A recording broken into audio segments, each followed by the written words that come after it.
మైలవరంలో పోటీపై YCP MLA వసంత కృష్ణ ప్రసాద్ కీలక వ్యాఖ్యలు చేశారు. మైలవరంలో క్యాడర్ కి అధిష్టానమే స్పష్టత ఇవ్వాలన్నారు. ఫిబ్రవరి 4 లేదా 5వ తేదీన ప్రెస్ మీట్ పెట్టి అన్ని విషయాలు చెప్తానన్నారు. తన మనోభావాలన్నీ ఆ రోజే చెబుతానని వసంత కృష్ణ ప్రసాద్ తెలిపారు. వైసీపీ అధిష్టానంపై కొంతకాలం నుంచి అసంతృప్తితో ఉన్న ఎమ్మెల్యే వసంత కృష్ణ ప్రసాద్ తో మా ప్రతినిధి జయరాజ్ ఫేస్ టు ఫేస్.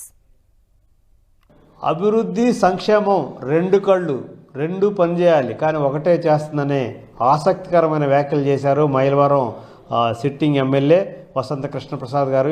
వీటిలో ఉన్న అంతరార్థం ఏమిటి, అసలు ఏ విధంగా నియోజకవర్గ అభివృద్ధికి ప్రభుత్వం నుంచి నిధులు అదేవిధంగా బిల్లులు రావటం పట్ల అనేక సందర్భాల్లో భిన్న అభిప్రాయాలు వ్యక్తం చేశారు వసంత కృష్ణ ప్రసాద్ గారు మన దగ్గర ఉన్నారు. సార్, ఏంటి మీరు ఈ మధ్య మాట్లాడిన దానిలో నియోజకవర్గంలో చేసిన అభివృద్ధి పనులకి ఎక్కడ ఫండ్స్ రావటం లేదు, బిల్లులు రావట్లేదు, అందరూ ఇబ్బందికరమైన పరిస్థితులు ఉన్నాయన్నారు. ఏంటి సార్, ఏం జరిగింది?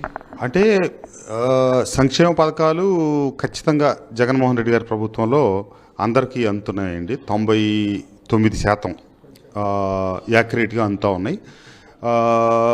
అభివృద్ధి విషయానికి వచ్చినప్పుడు కొంచెం ఇబ్బంది ఉంది. సంక్షేమ పథకాలు అందట్లేదనే ఆ 1% కూడా ఏ సాంకేతిక కారణాలు ఇతరత్ర కారణాలు తప్పితే వాలంటీర్ వ్యవస్థ ద్వారా కావచ్చు, సచివాలయ ద్వారా కావచ్చు సంపూర్ణంగా అందుతున్నాయి, దాన్ని అయితే లేదు. కానీ అభివృద్ధి సంక్షేమం రెండు కళ్ళుగా సాగాల్సిన పరిస్థితుల్లో అభివృద్ధి విషయంలో కొంత నాకు నిరుత్సాహం ఉంది. నేను మా ప్రభుత్వం అధికారంలోకి వస్తే నేను రెండు సమన్వయపరుచుకొని చేస్తాను అని ఎన్నికల సందర్భంలో ప్రజలకు చెప్పడం జరిగింది. కానీ ప్రజలకి కావలసిన అభివృద్ధి నేను పూర్తిగా చేయలేని పరిస్థితులు నెలకొన్నాయి. అదంతా ఎందుకంటే సంక్షేమం ముఖ్యమంత్రి గారు బటన్ నొక్కగానే రాష్ట్రం అందరికీ పడుతున్నట్లుగానే నియోజకవర్గంలో కూడా పడుతూ ఉన్నాయి.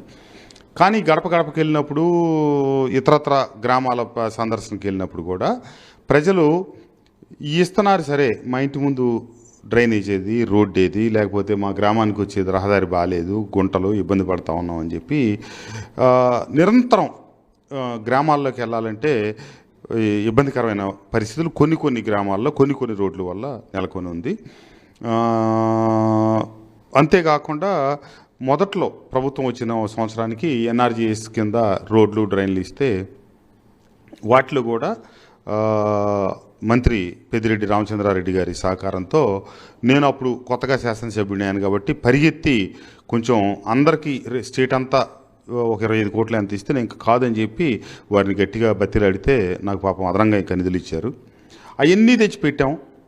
ఎందుకంటే కొత్తగా మొదటిసారి ఎన్నికైన శాసనసభ్యుడిని కాబట్టి నా పనితీరు ఏదో జనానికి చూపించాలని చెప్పి పరిగెత్తి పనిచేసాం.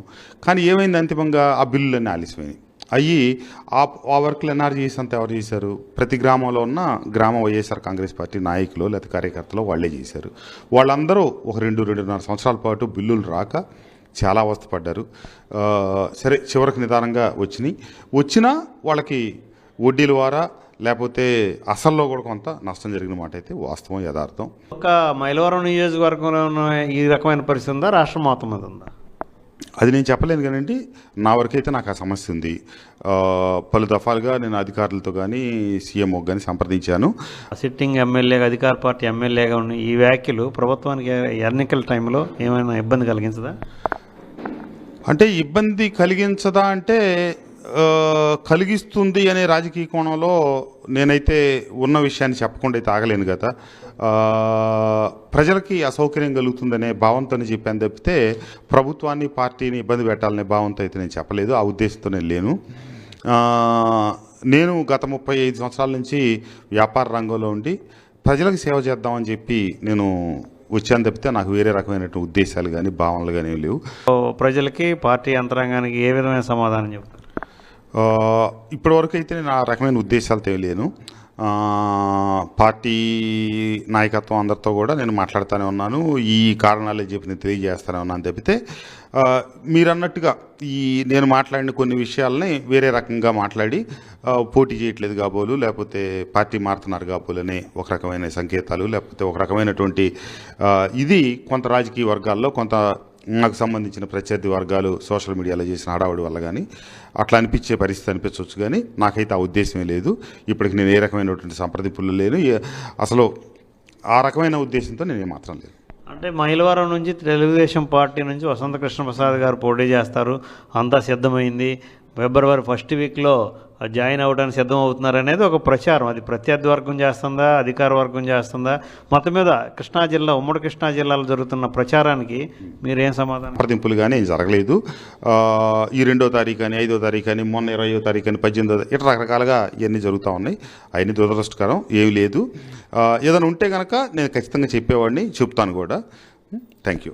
3-4 తేదీల్లో ఒక ప్రెస్ మీట్ పెట్టి కీలకమైన అంశాలు చెబుతానని ఇందాక మీరు గడ్డమండ కొండూరులో చెప్పారు. అంటే ఇదే అని అందరి భావన.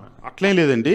3-4 తారీఖుల్లో మీరు ఇవి చేసిన వ్యాఖ్యల మీద నేనేదో కొన్ని విషయాలు చెప్తాననే ఉద్దేశంతో చాలామంది పత్రికా సోదరులు ఈరోజు వచ్చారు. అట్లా అదంతా ఏం లేదు.